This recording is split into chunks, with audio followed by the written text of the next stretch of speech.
Accept your death. Here we are, another week, another podcast, and in a few days, I will be heading out to beautiful, cool Las Vegas, Nevada. I hear it's a breezy 98 degrees out there right now. Just the perfect time of year to be in that area of the world. Wouldn't you agree, Hatyr? It's 104 degrees where I live here today, so man, Damn. I went to Evo in 2018 and 2019, and both of those times it was like the first weekend of August, like August 2nd or August 3rd. And it was fucking miserable outside, and they keep it so cold inside, right? The AC's on, and it's like 45 degrees, and that like going inside and outside like is enough to like make any person sick, just to confuse the hell out of your body. Not to mention all the people you're going to be around. But I'm really excited for your trip. Have a good time. Yeah. Las Vegas sounds like fun. Really selling it to me here, you know? So Yeah. I'm a big fan. I think for the most part, I haven't been to Evo since they switched venues. So I don't really know what it's going to be like going from like my hotel to the conference center, if like how much outside time I'll even have. Like people were talking about like hallways and like walking and all sorts of things last time, but I haven't been there since they've moved to the convention center. Yeah, well, when it was at Mandalay Bay, and most people stayed at a lot of people stayed at the Luxor. Right, and that's just like they're connected. They're part of the same sort of like circuit of casino hotels, like convention sort of like things, right? Just like different price tiers. Luxor is a little like the price point is below Mandalay Bay, and then the one below Luxor is like whatever. But just the walk from Luxor over to not just Mandalay Bay, but the opposite side of Mandalay Bay, where everything was happening, like where Evo was Right. happening and stuff. So just the indoor walking alone, it's just my feet still hurt from that 2018 trip. So we'll probably go over that a little bit more, but as usual, let's get into our comments here, because we have a tendency to get a little sidetracked if we don't stop ourselves. And that's never my fault. Not once has that ever been your fault. No. I can't even finish that sentence. All right. So starting with JF2849, I prefer the MKX style. I had a hard time playing MK11. It felt boring. My problem with MK1 is the cameo system probably should have just been more of a real tag mode. Also, not everyone wants to play that at all, so it should probably be an option to shut it off and just go 1v1. The roster is questionable as well. Personally, I would have saved Omni-Man, Peacemaker, and Homelander for Injustice 3. One of my opinions on this comment is that I think that Omni-Man, Peacemaker, and Homelander they fit more in Mortal Kombat because of just like the kind of brutalness of their shows. They're TVMA, right? Exactly. Yeah. I don't think they would have fit very well in Injustice. Like, I get like the superhero thing, but I mean, that doesn't really. That'd be kind of a neutered version of them when like their whole, especially Homelander, like his whole thing is just like brutally killing people, right? So like someone like Spawn, it's better that he was in MK, but they could have put him in Injustice and it could have worked, right? These Exactly. other three we're talking about are on the other side of that bell curve, in my opinion. Yep. No, I definitely agree, and I definitely feel the MKX over MK11 thing for sure. I think MK11 was probably the most stale NRS game that they've made. I get what they were going for. They didn't want to go as like wild and crazy as MKX was, but they dialed it back way too much. I think we've talked about this numerous times on here before. When people first started kind of we got out of that honeymoon period with MK1 after launch, and reality was kind of settling in, and that maybe was delivered a little bit too early. I remember seeing somebody, I don't remember what it was, some Twitter face, saying that the only people that think MK11 is the best NRS game, let alone better than MK1, are people whose first, not just NRS game, but just like, their first fighting game is MK11. And if that's your perspective, then I agree. But I think it does show that you don't have exposure to the other, or you may not. I'm not trying to say anything objectively here, right? Opinions and all. But I agree with that general sentiment probably, and those people exist. I think that, and to your comment there, I kind of think that people are biased towards their first game because there's like so many memories with that game and like growing with that game. Like MK9 is probably still like my favorite NRS title. Not necessarily do I think it's the best by any means. It's kind of a shit show, to be honest. But like, I have a lot of really good memories learning the game, making friends, traveling, doing all sorts of things, and like that all being like fresh and new in my head. And then like, you know, even going to like ECT and Combo Breaker this year is just kind of like, okay, here I go to another tournament, you know, where before it's just like on the plane and you're like, oh my God, I'm going to a new place. Right. It's a novel new experience, and you're younger and you have less world experience. And so, you know, everything's all bright and shiny. Suddenly that weekend in the middle of the desert for a fighting game tournament doesn't sound so bad, you know? Exactly, right? So, I don't know. It's funny how your perspective changes, but I definitely agree with the MKX over MK11. I think MK11 was very stale. MK1, they've committed to the cameos, and I'm actually going into Boon's polls later. I have some interesting thoughts on that. But yeah, I don't think we're getting rid of cameos anytime soon.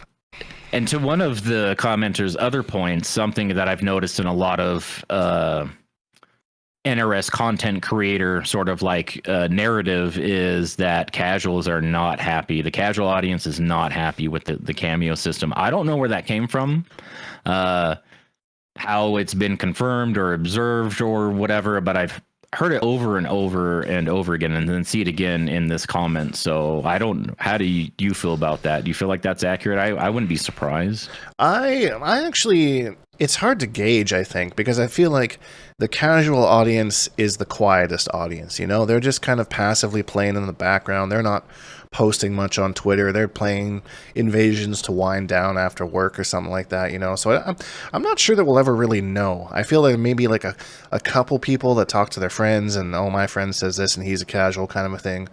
But I think that, and again, I don't want to get too far ahead of myself, but there's a couple things in some of Boon's tweets that we're going to talk about a little bit later that kind of hint that that might not be the case. So it's, I don't know, I think it's like a hard sales, right? Exactly. I was just thinking that, like, it's still like in the top 20 games being sold like every month. Yeah. So I mean, I'm not sure that I subscribe to that thought, but either way, thank you for that comment. Good comment.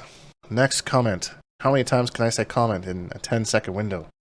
Psychic Jaguar. French. Comment. I don't know. No, that's really good. You must be French Canadian. Well, I am Canadian. Dink, where did you go? All I hear is your French stepbrother. Oh my God, I need another alter ego? Man, I should just collect them. I could have a whole conversation. This one has a mustache.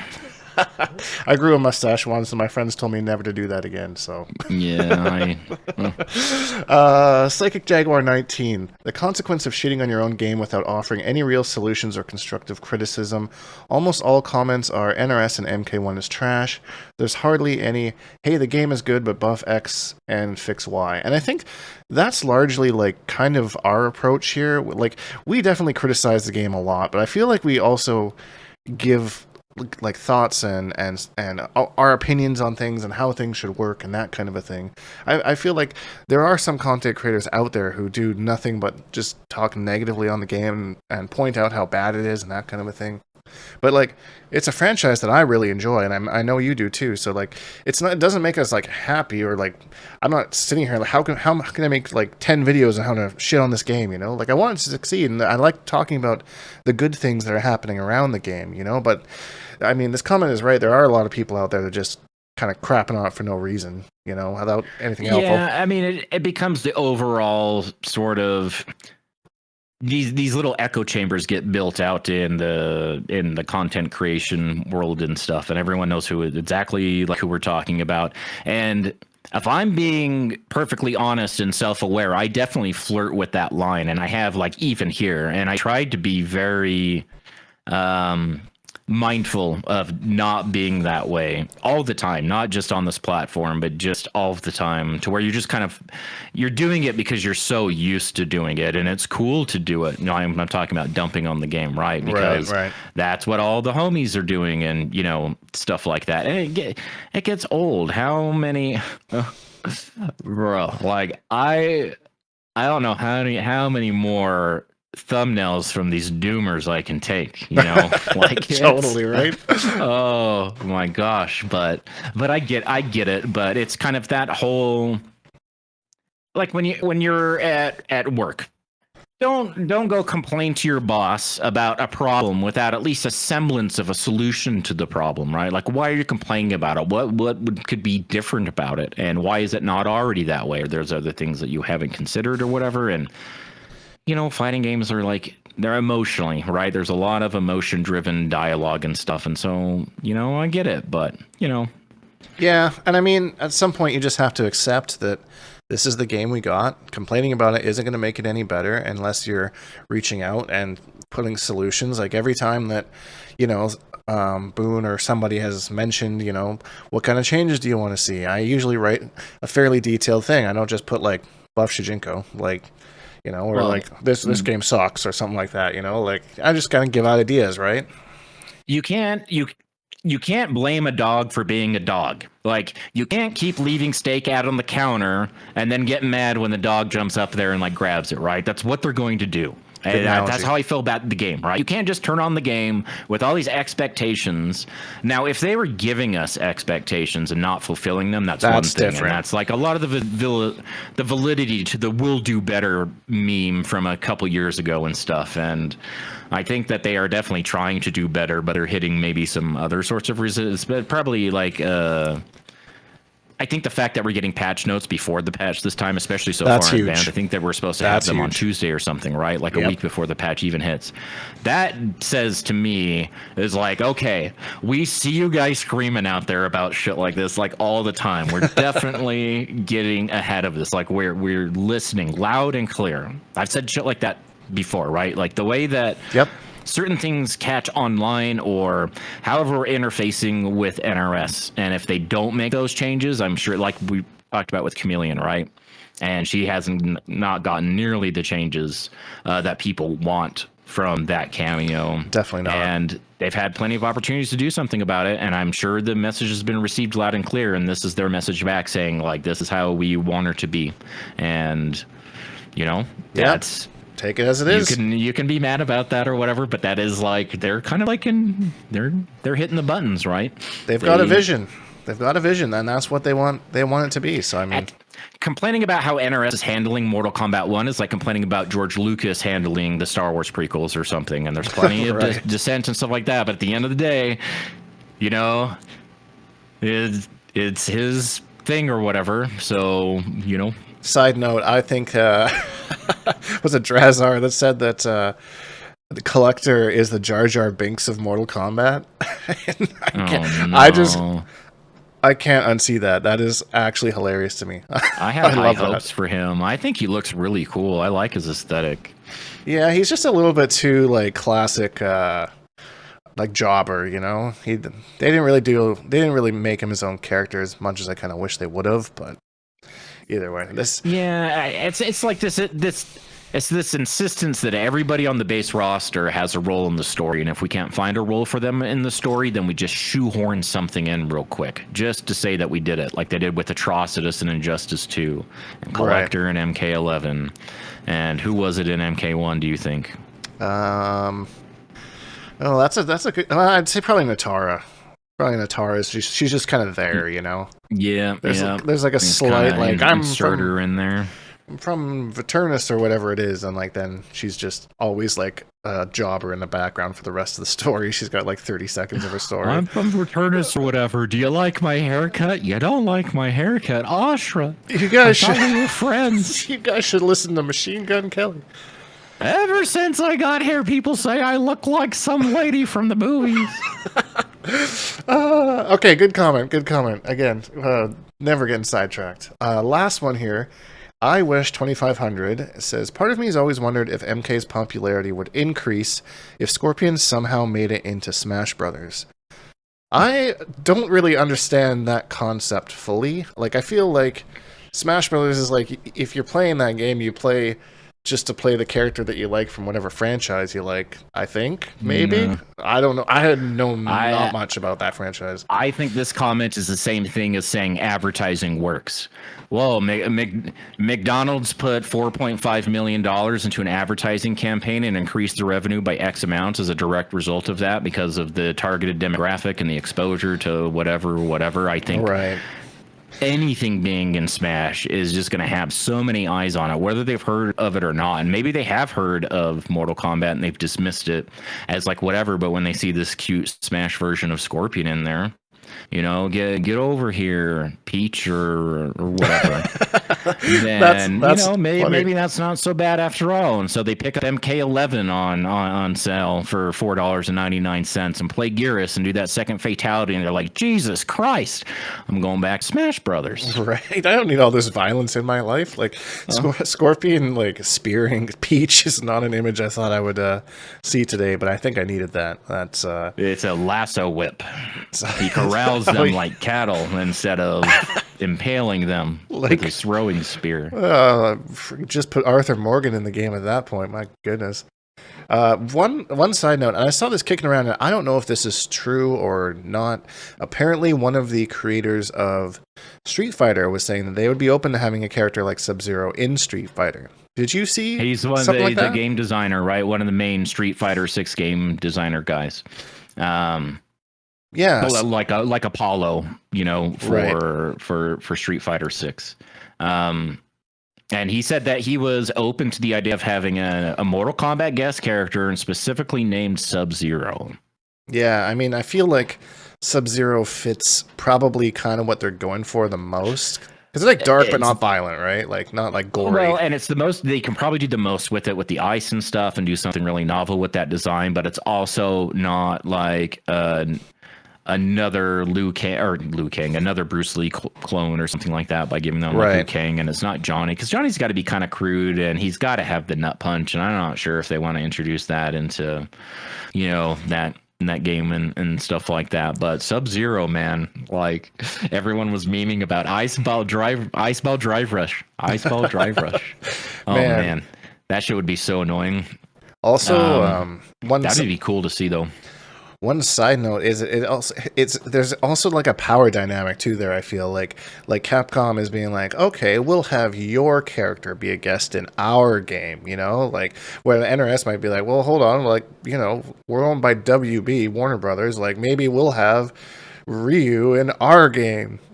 You know, turn kind into of like idea. some sort of like bartering thing, right? Which of your characters would you not mind being maimed or dismembered or, you know, whatever, the kind of stuff that's keeping like characters from Batman from being in the game? Yeah. And I bet you if there was a trade like that, it probably wouldn't be a Street Fighter character, but it would be the one from the greater Capcom sort of universe. So we could end up with somebody from Resident Evil. Hey, that would fit. Know. That would fit totally. Yeah, we could end up with Mega Man. Yeah. What? Mega Man in Mortal Kombat? I'm just fucking around. No, that'd but be awesome. You know, we could, you know, or end up with like Dante or something, you know, Devil May Cry or Monster Hunter or something or another. Who knows? It'd be cool. It'd be a nice change of pace. Yeah, I mean, that's true. I made a video, kind of a joke video the other day about guest characters. I don't know if you saw that or not, but I was just thinking about them in general and thinking about, like, I know a lot of people are asking for Ghostface, and I saw, like, what's the dude from Arthur's Hellraiser? way better. Arthur's way better than Ghostface. Bro, Arthur got that freaking preteen angst, you know? Like, it doesn't take much to send him over the fucking edge. I tell you. You see the size of that fist? His clenched fist? That is an intimidating fist, my friend. I would love to see what NRS would do with that. Artistically. Dark Arthur, you know? What kind of fatalities do you think he has? I bet it has something to do with his glasses. 100%. Bruh. Breaks the glass and then like stabs you with it or something. I bet he takes off his glasses, folds them up nicely, and puts them down. And then it's just like the Kano MK original MK fatality, like the heart rip thing or something, like play on that. But he pulls out stuffing like from inside of stuffing. Like, it doesn't matter who the opponent is, right? But instead of like organs and blood and stuff, it's just like, you know, plushy stuffing or whatever. That would be fun. I would love to do. I would love to design a bunch of handkerchiefs, like up a magician's sleeve or something like that, right? He pulls a quarter out from behind your ear. Fatality. That's so wholesome. I love it. It's like friendships, but they're like fatalities, and they like kill you with wholesomeness. You know. That's next level. Dude. That's next level. So Anyway, so yeah, you have way better ideas. yeah. I should be. If you're looking for you know some creative input there, NRS, hit me up. Let me know what's going on. So I thought that we would go through this Twitter thread of Ed Boon's today and kind of go over each of his points, because this is probably one of the most exciting things for me to see. A little also disappointing that like these changes like won't be in effect for Evo, but I get it, you know.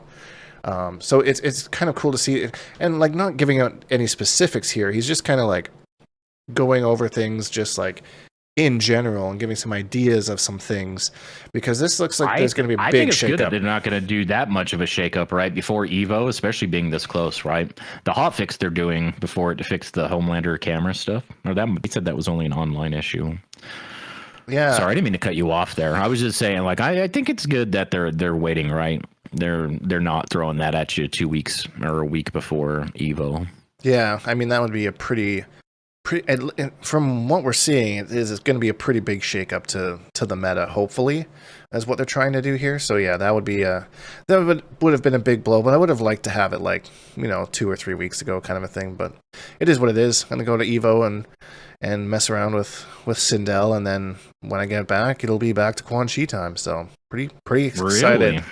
Yeah, I mean, especially with. All right, before we get, let's go over here. Let's start here. So we got 8 tweets in general here. So the first one says, we've got a decent amount of Mortal Kombat news to share with you all, starting with Takeda, who will be playable the weekend of July 19th, exclusively at the EVO fighting game tournament in Vegas.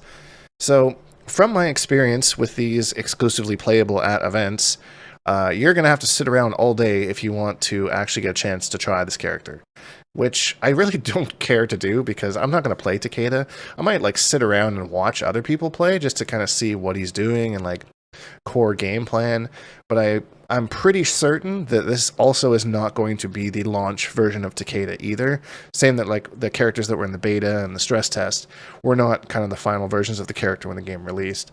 So I don't put too much stock in it. It's a cool thing to do, though. I will say it's a cool thing to do. Didn't he say the build that's at Evo is going to be this patch that they're releasing a week from Tuesday? When he talks about all the changes later down in there, doesn't he say that that's what they're going to have at Evo? So I think it might be actually the release version of Takeda plus all of the changes. People down, I wonder how many people are going to wait in line and not play Takeda at all. They're going to pull at Frost and Sector and like whatever else and start looking at some of the other stuff that he's talking about. I mean, yeah. I mean, if that's the case, then I would stand in line to play Quan. I just want to see what they changed with Quan. Was that a fever dream? Did I dream that? Is that in the thread there? I don't know. Let's keep going. So let's go down to the second tweet here. So this Takeda build will also contain upcoming bug fixes and balance patch with significant improvements to roster fighters like Natara, some serious buffs, Li Mei, new pop-up combo string, Quan Chi, new portal boot kick, and Scorpion, buff to EX teleport. Crazy buff to uppercut jump cancel. So I know that you're probably not like fresh in your head, but I remember you did kind of mess around with Natara a little bit at the start of the game. I don't know if you've revisited her at all since, but I don't know her enough to know what she needs or like what they could possibly change outside of giving her like base 1,000 health, because just I have no idea why she starts. Well, I mean, I guess she gets health back. That's the idea, right? More effective health, right? But they don't really give her good ways to enable her getting her health back, which might be part of the changes. I would assume there's not enough Natara players out there to really hear them complaining about certain things all the time. So I don't know. Like I know what people don't like about Johnny, and I know what people don't like about Sub because I see it all the time because there's so many players. But Natara, I have no idea. Like right away, I knew she probably wasn't going to be a character for me. Like way too many inputs per second, right? Flight cancels, all that flying around and all that stuff. Definitely not my jam personally. So I don't know. Yeah, I don't know what could make her better. What people want out of her. And then Li Mei has a new pop-up combo string, so that's kind of interesting because she doesn't really have many launchers, to be honest. Like, she's got the one that she does, the 4-4-3, I think it is like hella unsafe. And other than that, I think she has to spend some meter or use a cameo to kind of get some combos started. So that's she an can interesting jump after chain. it, I think. It's got like a little conversion. I'm not sure, but I did see some people speculating about this, and they're more like, the launching string sounds fine, but what's that first button? Are you giving me a new button that's not complete ass? Right, Right. something a little bit more ranged than my little subby T-Rex arms or whatever. You She's hear from the Lee May community at large, so I think they're hoping for a good poke button that can maybe lead to some damage. Yeah, she's kind of got similar to like what Quan has, where like she's got decent strings, but they're all highs, and like her mids are slow. So it would be interesting if they gave her like a new mid. Like a mid launching is actually pretty crazy if they gave her something new. Like That'd be especially if it's a messed good up. mid, especially if it's a good mid. But I mean, the characters that we're seeing here are like it. Okay, one thing I want to like preference, and my mind's going all over the place here, but I really enjoy that they're. This is what we've kind of said forever: is like just communicate with us, like just like tell us what's going on, and like Boon went out there, he asked us all a bunch of questions, people responded, and now here he is responding back saying, hey, we saw your responses, we listened, and here's what's happening. And I absolutely love this because they got so much discredit for like not communicating over the years, and this is definitely maybe a little bit too late, but I'm just super happy to see this level of communication. I think it's great. I am certain that Ed Boon is insisting on doing. He's either insisting on doing this himself, so we know that it's coming from him, not some community manager, social media manager, or faceless WB whatever gets lost in the fold on WB game support, or like whatever. If they those probably would be the proper channels for it, but there's so much bureaucracy about what can and cannot be done. The same thing that goes into patches and all that sort of stuff. That he's like, fuck it, I'm just going to do it myself then. Or they're like, no, we don't do that. He's like, I don't care what you want. I'm still going to do it myself. Right. It seems like one of those things, or he definitely wants to make sure we're hearing it from him. And it makes me wonder what the point of the community managers are, right? Like outside of sitting on the Kombat cast and like the odd time retweeting something that Mortal Kombat tweets out or something. It's like this is all like super crazy information that we're hearing directly from Ed Boon. Right, and I don't know what is in the day-to-day of a community manager and what their responsibilities are. I think we infer a lot of things because of it or how the role has been in the past, but online climate especially has changed, and I think that's probably another reason Ed Boon's just going to do it rather than. Could you imagine how different some of these comments would be if this came from Tyler Lansdowne's Twitter? Right. Or just the official Mortal Kombat 1, right? Like where people just go crazy about certain sorts of stuff. So I think it's just kind of makes it a better atmosphere in general. People, not everyone stays respectful, but I feel like it's kind of a more respectful zone in Boon's proximity and stuff. Yeah, he's got that respect. He's got the respect from being with the franchise since day one, He doesn't have people screaming at him for all these broken things that are happening and then just tweets out, "Go Chiefs," Right. Well, right. Yeah. But again, who knows what's their day to day, and that is frustrating, and that's just kind of like go Chiefs or whatever the meme that it is, right? We know you have access to Twitter, and we know that you're looking at it, but you're completely ignoring us, and I don't think Right. that is malicious either. That is like draconian policy to prevent certain sorts of things from happening, right? People talking about things that they shouldn't, no matter how innocent it may be, or no matter what the motivation was, how things get leaked or like whatever. So it's just kind of like a gag order, essentially. And they just never struck a balance, with that. And it kind of turned into just this empty void of nothingness that they'll do better about. And Ed Boon's been better, the last 9 months or so, because he feels so bad about releasing an unfinished game.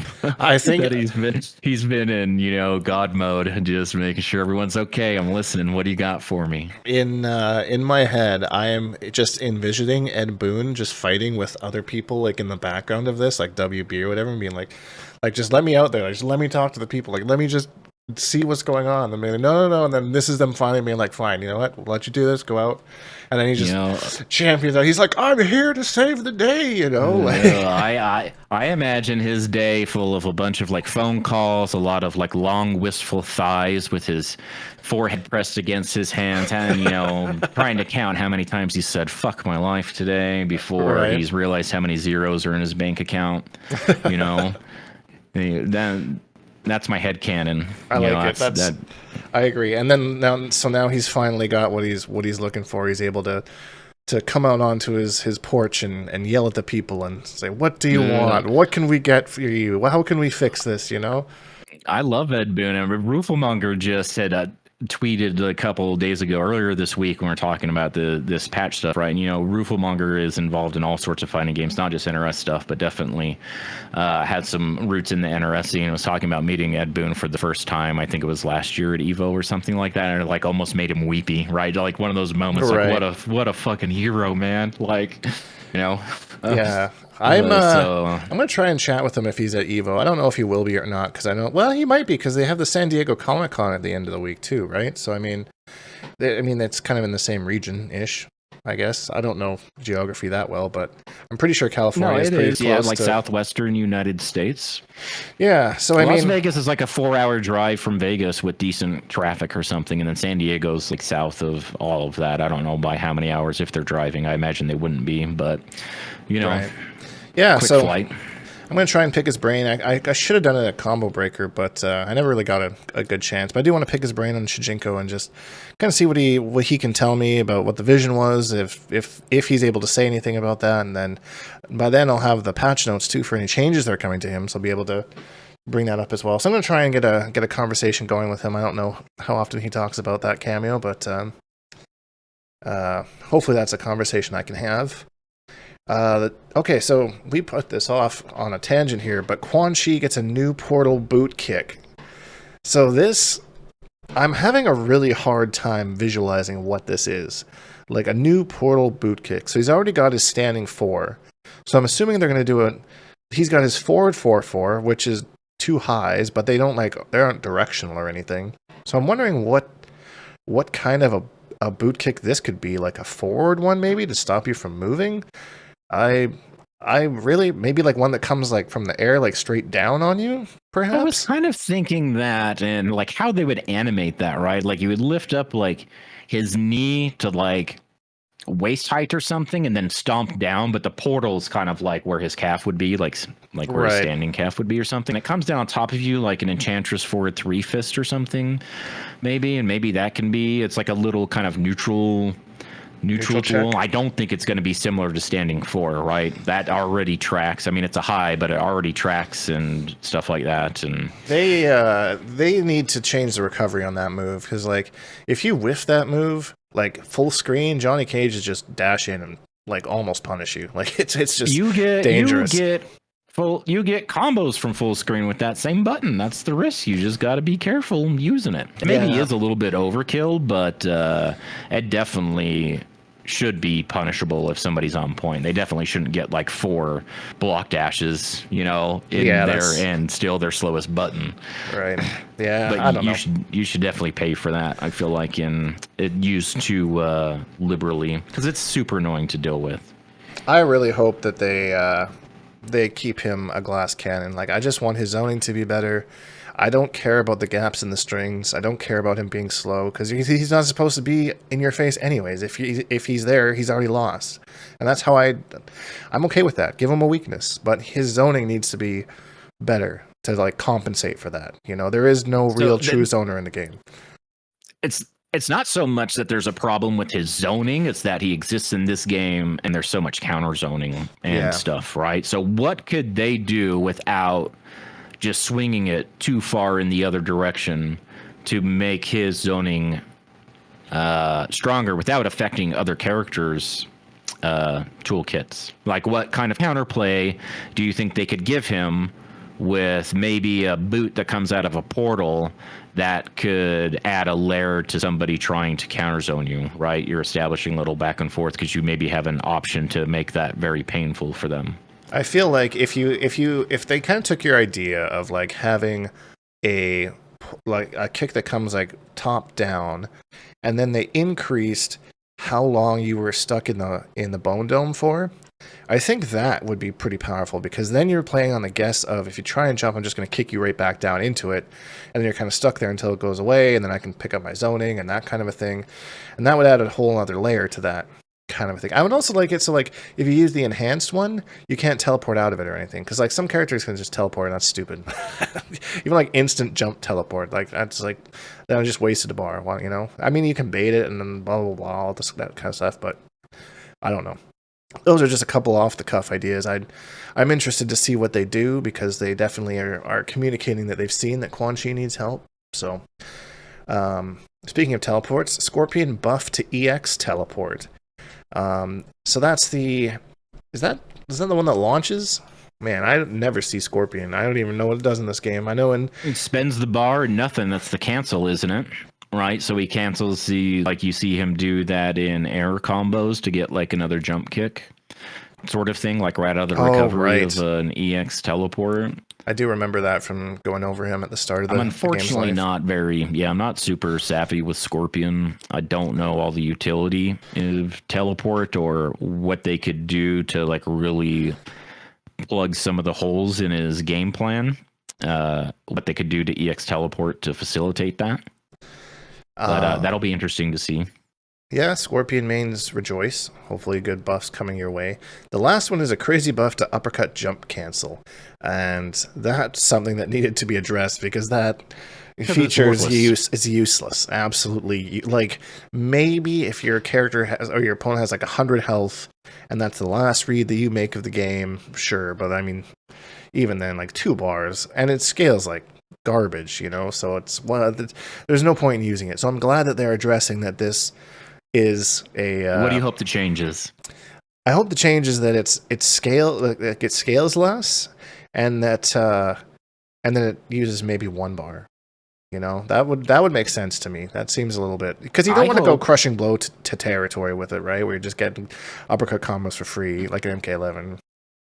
Right, and I've got a combination. Like, I had read some people discussing this earlier this week, and one of the things they said is, finally, for the love of God, down 2 as an anti-air, give it some invincibility on the upper body part of it, right? But even if let's say that it does have some invincibility, if you're doing the down 2 cancel thing, spending your resource thing, that down 2 does have at least, you know, upper body invincibility. People are already using down 2s to counterplay things like block string into striker grenades and stuff, right? Get a quick down 2, and then recover and block their grenades before they eat the grenades, and then a subsequent combo from the hit advantage from the grenades, right? So they just get a quick down 2. You win that trade. If you can then spend 1 bar, not 2 bars, 1 bar of meter, it should still scale, but maybe not as severely as it does right now. So if you can give it those like 3 things, I think you would see it a lot, and it would be very good counterplay to a lot of the really annoying ambush grievances in this game. Yeah, because that's the meta right now, is just ambush, ambush, ambush, and that's why Frost sucks, because she has no ambushes, and why Shujinkydink struggles, because he has no ambushes. So who knows? That's actually going to be addressed a little bit. Let's keep going down here. So this one is one that we're actually probably going to go over a little bit more. So Takeda build also has buffs coming to cameo fighters, including Frost, new ambush move, Scorpion, new ambush move, and here's the one that I'm kind of going to get you to take the floor on a little bit here, because this is the cameo that you've kind of sunken into, and if I'm not mistaken, you've actually posted some content on your channel for the first time in a while. Little plug look there. At me, I'm a YouTuber. Look at you.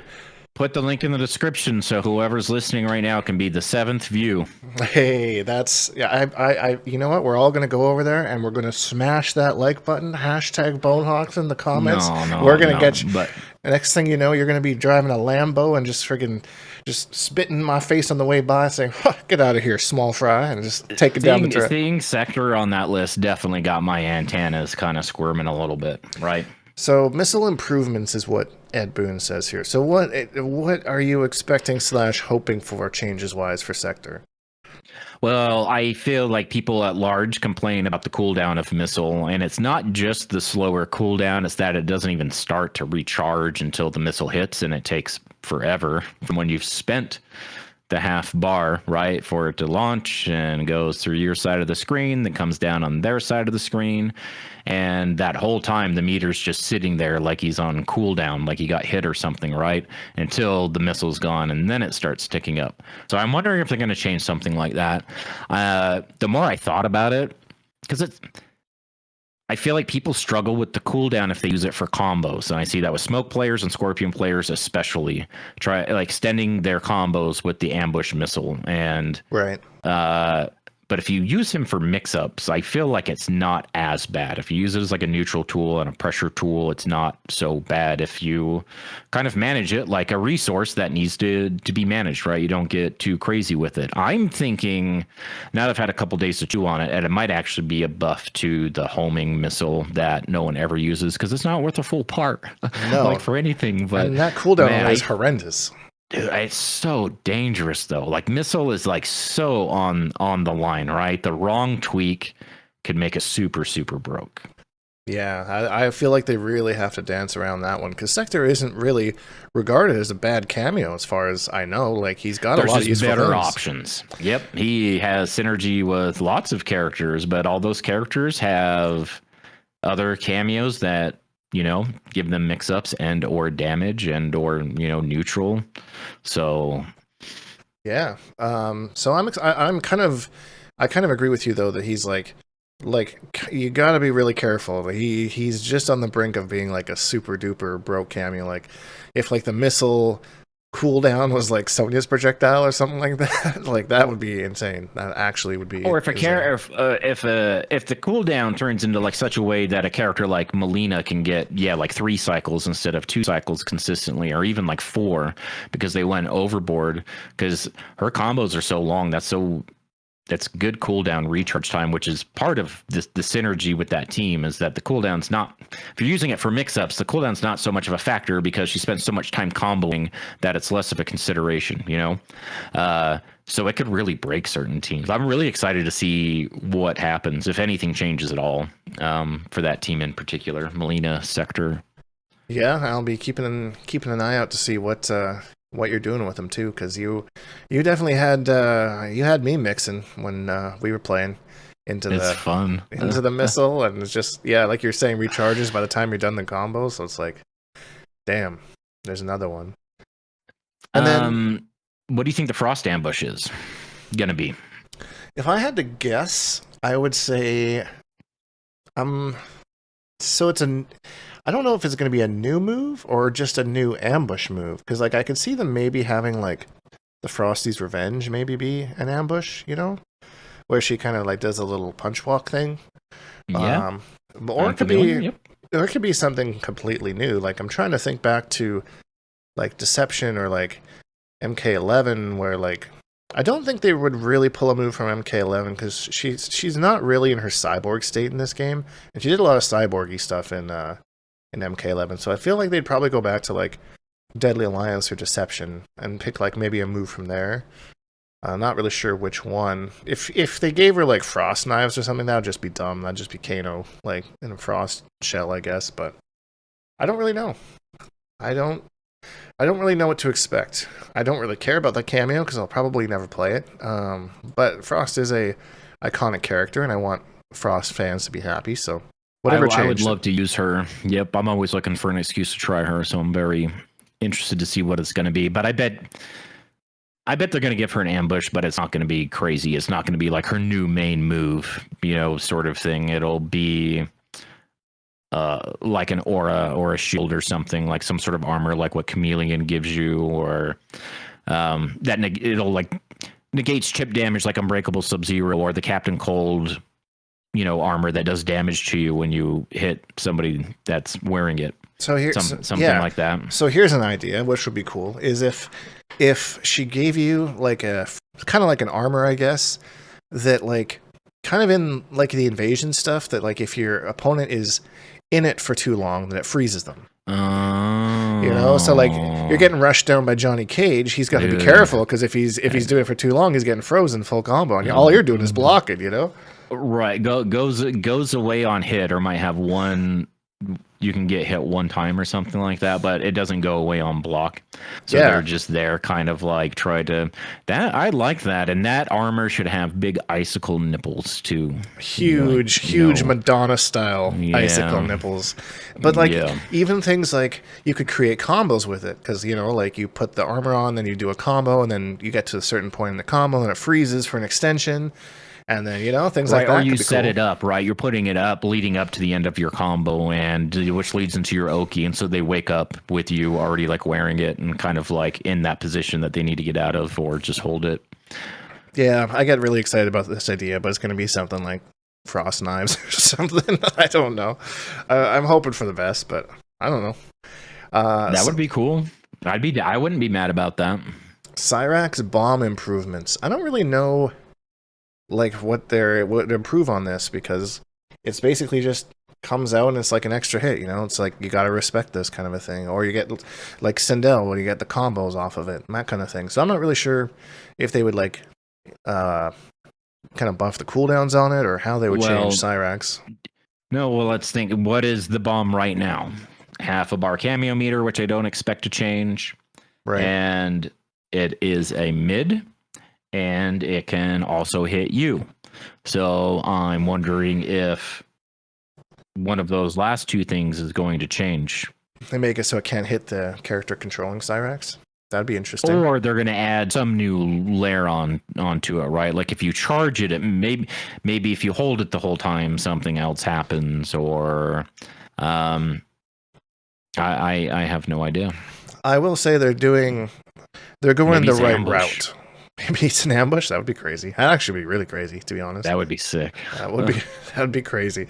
They are going the right way here with these things. Like they're taking the moves that you don't see very often and they're buffing those ones instead of taking the big stuff and nerfing those. So I really like that a lot.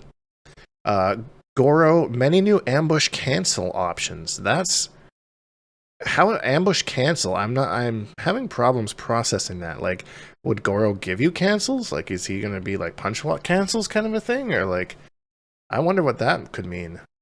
Speculation 101. You know what I'm saying? And I mean, is this Boomer Boon using cancel like in the wrong context? Like, that would be really funny. Reading it off of his dot matrix printed document.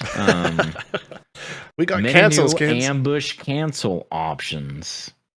Yeah, so like I'm not really sure why you would want to cancel an ambush. Well, let's say that you call out. Let's say you call out Goro the up punch, right? And say you can 2-in-1 cancel that. Say that has a cancel window, like a little follow-up that you can use. So right now, that's where the unblockable comes from for a second, for the second half of a meter. So what if it's like more stuff outside of that, or you can cancel the cancel, like feign something, and maybe one of those options increases the cooldown, because that's a big part of the dialogue for Goro players, right? Is cooldowns. Cooldown. Yeah. Nice. I mean, it could be something like, how he's got that grab that hits ducking opponents. Like, you could cancel that, and like he comes down like he's going for the grab, he doesn't actually do it, so then the person stands up, and then you smack him with a low. But if they turned it into an ambush, you know what I'm saying? They're going to make a throw an ambush? Yeah. No. I don't know. I'm just spitballing. Again, I don't really care about Goro. So hopefully Goro mains you get what you want. I don't. I think he's cool. I hope he gets good love. I wouldn't mind using him if he's cool enough. He takes health away. That's kind of a deal breaker for me. I don't like using any cameos that reduce my health. I can't afford to have health taken away as it is. So I agree with you. Much more buffs improvements not listed here. We will be releasing detailed notes on the Takeda build early next week. This was last week, so I mean or earlier this week, I should say. So, like you're saying, releasing patch notes before the actual update. That's a new thing for NRS. They've never done that before. Yeah, let's go. I love that. Love that.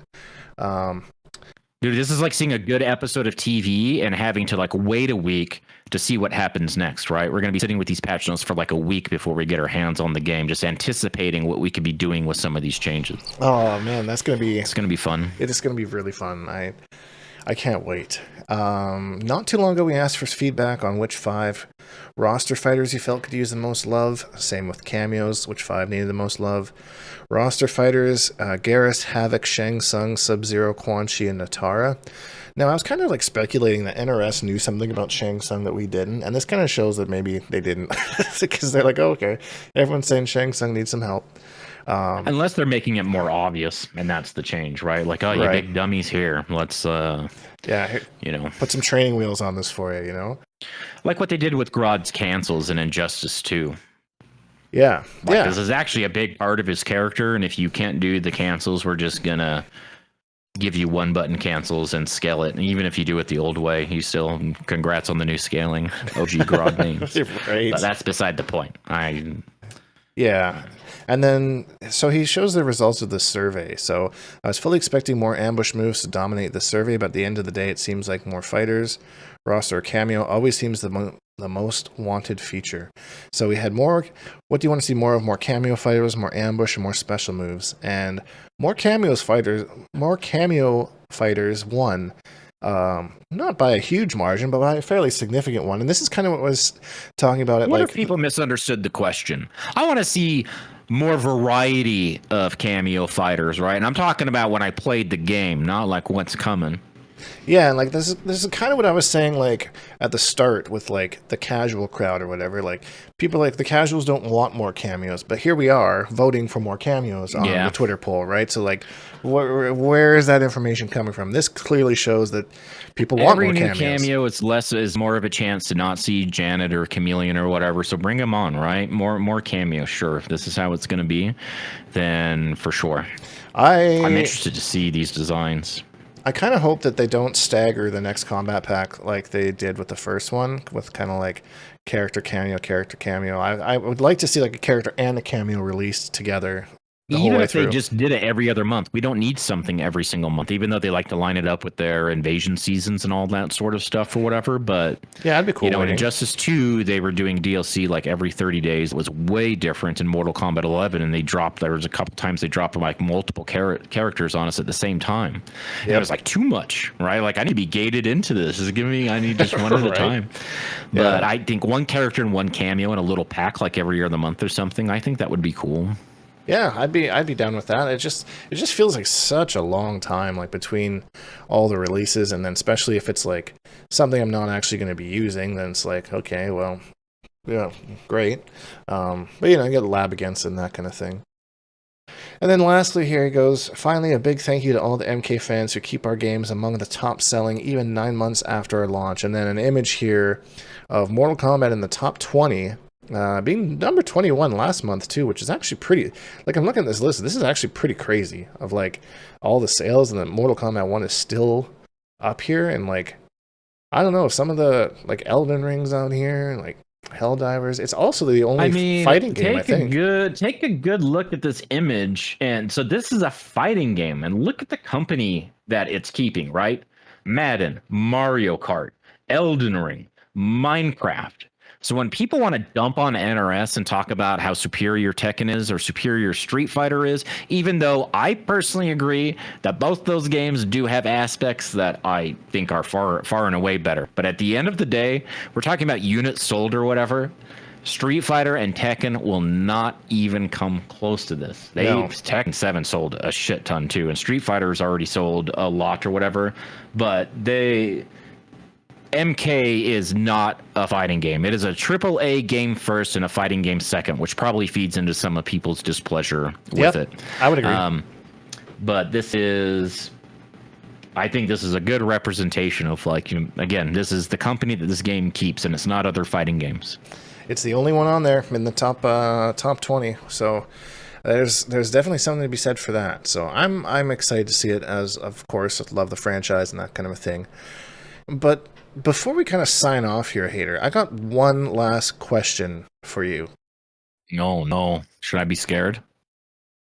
Perhaps. Are you going to fire me? Or are you about to fire me from the podcast? I guess it's been a long time coming, huh? Okay, what was the Donald Trump show where that was his line? Like, you're fired, whatever. No. The Apprentice. The Apprentice. Yeah. Oh. You're fired, hater. No, that's not a question. My question, with this big update next week, do you think we will finally find out what the Warrior Shrine is? No. And I bet you, and I am totally, and I'm not trying to be a pessimist here, right? I am going to be elated if when I download that patch and I fire it up and I see that online practice is no longer grayed out, I will eat my words and I'll be happy for it or whatever, but I don't think that's going to be here either. I know. I was kind of hoping for both of those things and maybe lobbies and like they'll be like, okay, so they just throw the old multiverses at us and be like, all right, thanks for playing the beta. Here's the actual game, you know? Right. I also wouldn't be surprised if they just like quietly remove the Warrior Shrine and didn't say anything and just like, well, I don't know what you're talking about. Notice for sure, right? Yeah. Well, Warrior Shrine. No. What are you talking about? Fever Dream.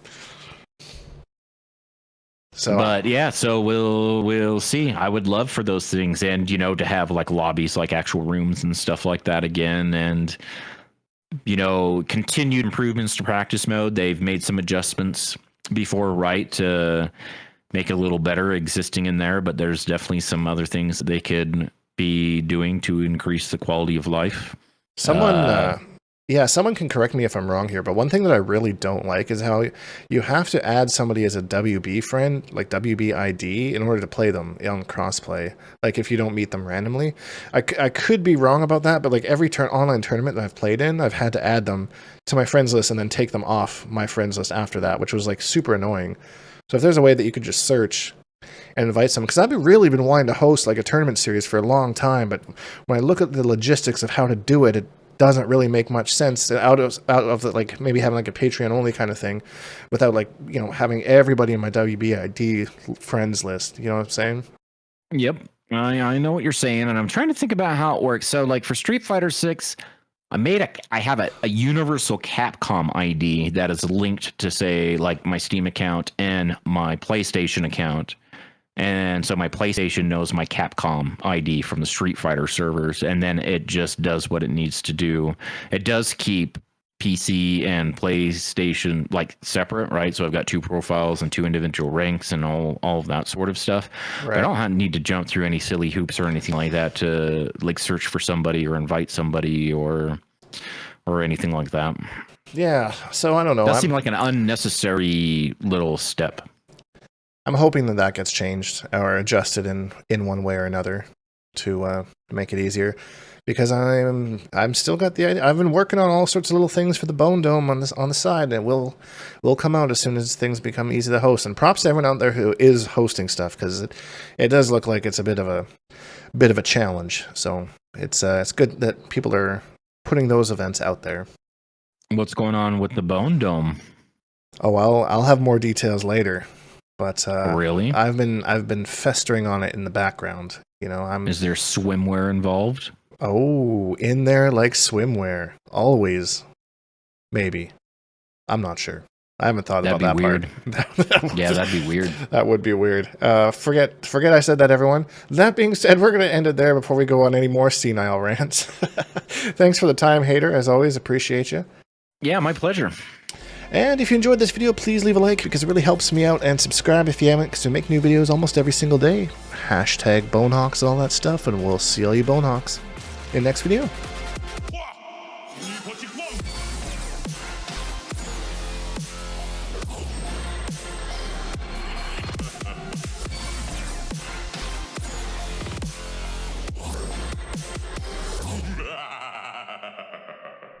Accept your death.